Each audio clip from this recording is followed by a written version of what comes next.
Hi, I'm Tom Borrup with the University of Minnesota in the US, and we're here at the 27th Conference on Human Dignity and Humiliation Studies in Dubrovnik, Croatia. And we were just talking about mobilizing community and building human dignity through cultural and community planning.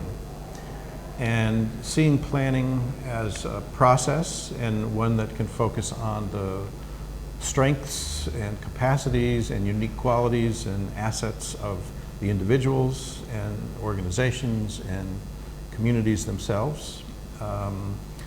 And I was sharing some about work that I do in cultural and community planning, mostly in the US. And focusing on some of the hoped for outcomes of helping communities come to appreciate their sort of multicultural, multi-ethnic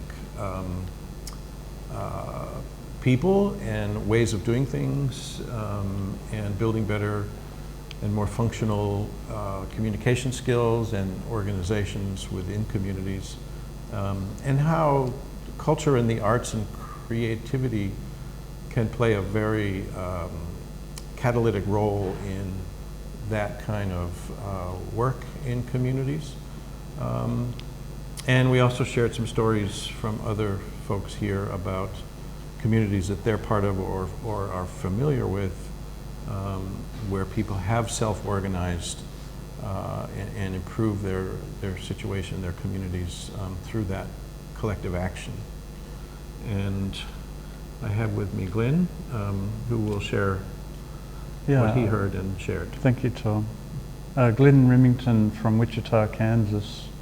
And it's a distinct pleasure and honor for me to be here and be part of this meeting and listen and learn from a lot of people from different backgrounds. My observation of cities and their resilience in the situation of crises like earthquakes or floods or hurricanes, tornadoes, is that those cities which have good integration between the planners and authorities with the stakeholders in the community tend to be more resilient, more able to quickly recover and thoroughly recover from those crises when they have that close relationship. And also, as president of Sister Cities in Wichita, which is part of Sister Cities International, I had the pleasure of listening to Admiral Thad Allen, who talked about the Katrina recovery in New Orleans, and he pointed out and contrasted New Orleans with Joplin, Missouri, which had a very close relationship between community stakeholders and planners, and the difference that it made